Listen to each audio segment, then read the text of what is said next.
Welcome back another blog ইসমি আরবি রিয়াজ। আমি আজকে চলে আসলাম দ্য ফরেন্স লাউঞ্জ। আপনাদেরকে আজকে দেখাতে চলেছি দ্য ফরেন্স লাউঞ্জ।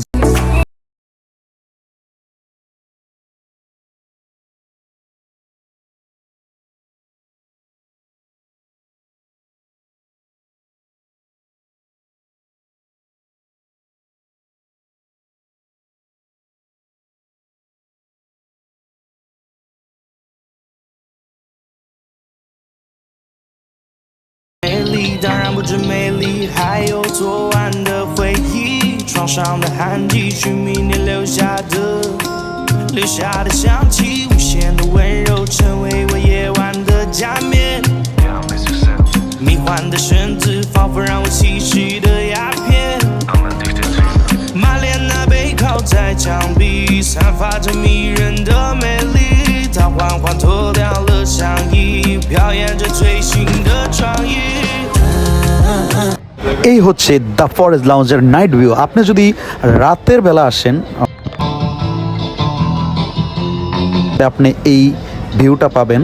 হচ্ছে সাথে সাথে হচ্ছে আপনার মিউজিক থাকবে, মিউজিক শুনে শুনে আপনি আড্ডা দিবেন, আর হচ্ছে কফি খেতে খেতে গল্ফে হারিয়ে যাবেন এই দ্য ফরেস্ট লাউঞ্জের রুফটপে আসলে।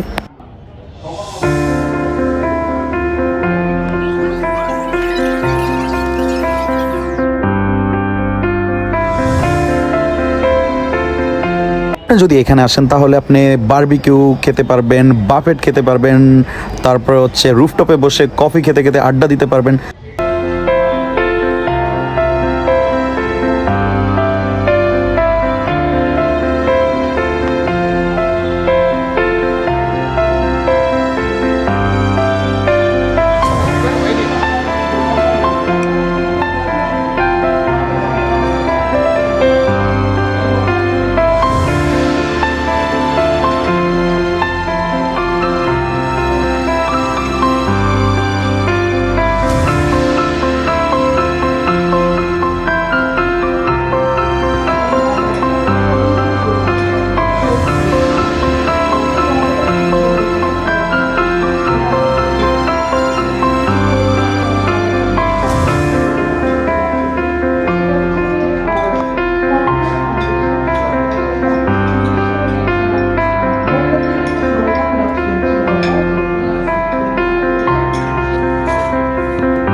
সো গাইজ, আপনারা জানেন যে ধানমন্ডিতে অসংখ্য রেস্টুরেন্ট রয়েছে, আর রেস্টুরেন্টগুলোর ভিতরে অনেক সুন্দর সুন্দর কিছু রেস্টুরেন্ট রয়েছে। তার ভিতরে আজকে আমরা চলে আসছি হচ্ছে যেই রেস্টুরেন্টটায় আপনাদেরকে আজকে দেখাবো হচ্ছে the ফরেন্স lounge.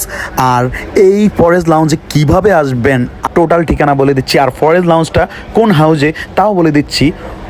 The forest lounge হচ্ছে রিয়াল আমিন সেন্টারের রুফটপে। তো আপনারা হচ্ছে দ্য ফরেস্ট লাউঞ্জে আসতে হলে হচ্ছে চলে আসতে হবে ধানমন্ডি রূপায়ণের ঠিক অপোজিটে, হাউস নাম্বার 54, রোড নাম্বার 10 এর A।